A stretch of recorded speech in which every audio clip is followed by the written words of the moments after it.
Two of the Prime Minister's top trade officials are in Washington this week, and Prime Minister Mark Carney says both countries are locked in trade talks and says it's not the time for Canada to be hitting back.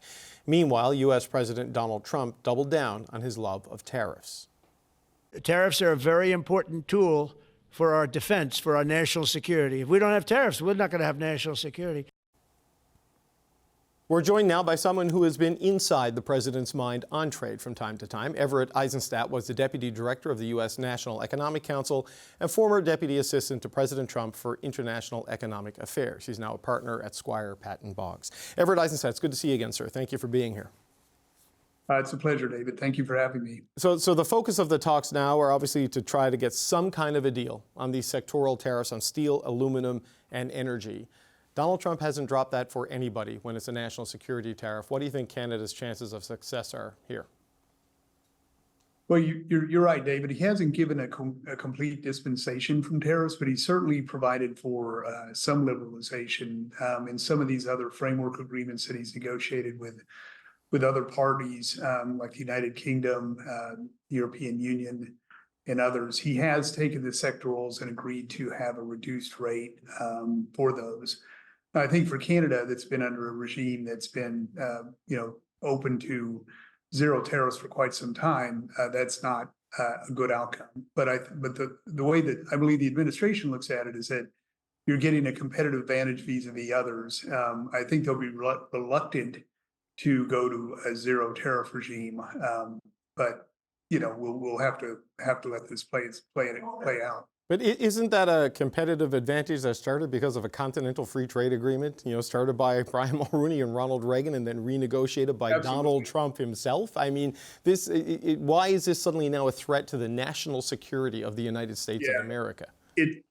David, it's such a great question. I think it's important to put it in a broader historical context. And you're absolutely right. I mean, the U.S.-Canada relationship was really the beginning of the free trade era. And it was one of the first agreements that the U.S. and the United States entered into for trade liberalization on a bilateral basis. There's a lot of criticism about that, about concerns over undermining the global trading system, the WTO, et cetera.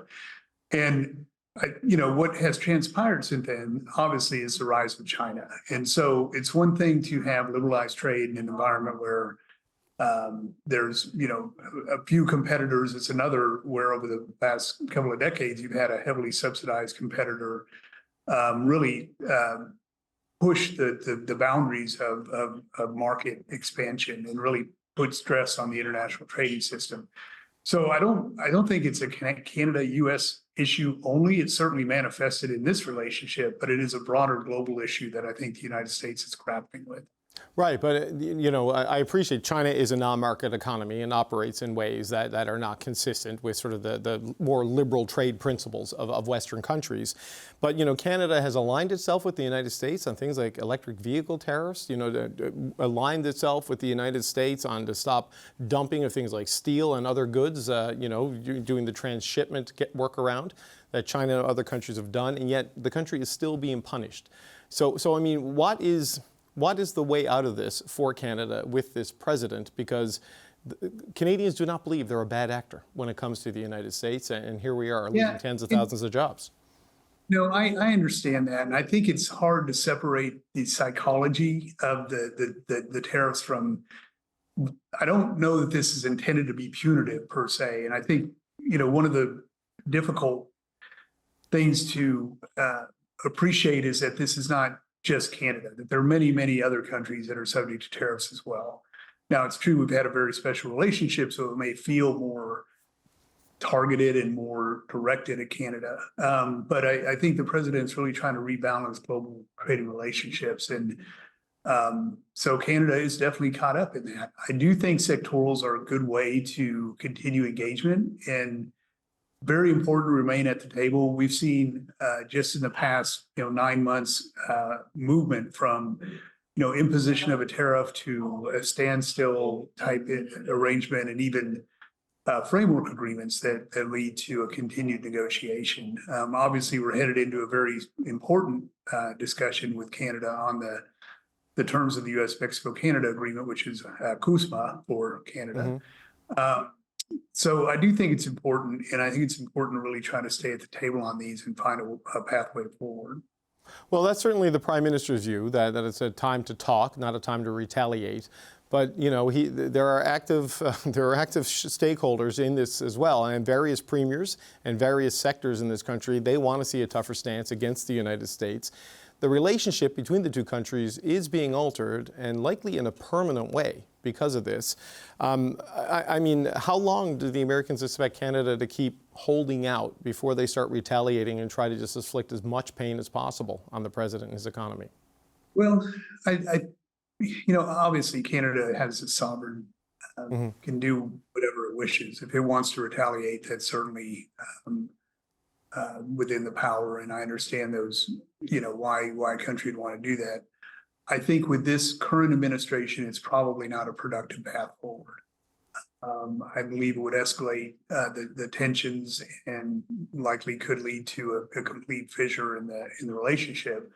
And just as a reminder, we are headed into a negotiation on USMCA. I'm not completely convinced that the administration wants to retain the trilateral nature of it. So the moves that are made, you talked about permanence, the moves that are made on both sides are going to be important in the kind of signals it sends. So obviously it's an internal government, you know, Canadian government decision whether to retaliate when and how much. And as long as, you know, they're prepared for some counter retaliation and potentially, you know, a deeper fissure, then that's, you know, within their rights. Well, certainly Howard Lutnick, the Commerce Secretary, he spoke to a Canada-USA summit in Toronto last week, the day after the Oval Office meeting. He beamed in. It was Chatham House rules, but the comments were so alarming they got out. I mean, essentially saying they're going to take the auto sector. Auto assembly will be done in the U.S. Canada needs to figure out what it's going to do instead. And he did kind of suggest that a bilateral deal would be what they want. I mean, is that how you see it going? That the three-way deal disappears and it goes back to a Canada-U.S. trade deal and a U.S.-Mexico trade deal? It's a really, you know, yes, I could see that happening. And it's almost, I don't know what's the correct word to capture, but we began with a bilateral. If you recall, it was U.S.-Canada agreement, then it became the U.S.-Canada-Mexico NAFTA, North American Free Trade Area. And so it may be that, you know, through this process, we end up with a bilateral situation. I know that we are going to remain neighbors, and that will not be the end of the story. But we will see. Now, I totally agree that, you know, there's been people in the administration that have articulated that. But I candidly don't know if that's where it's going to land. Part of it depends upon, you know, industry and how they react. And there's a lot there to talk about, but I do think it's important that we try to preserve a good, strong U.S. bilateral Canada trade relationship. Well, just as a final question, I mean, then what is the right approach to that? Because the Prime Minister says it's a time for negotiation. The Premiers say it's a time for retaliation.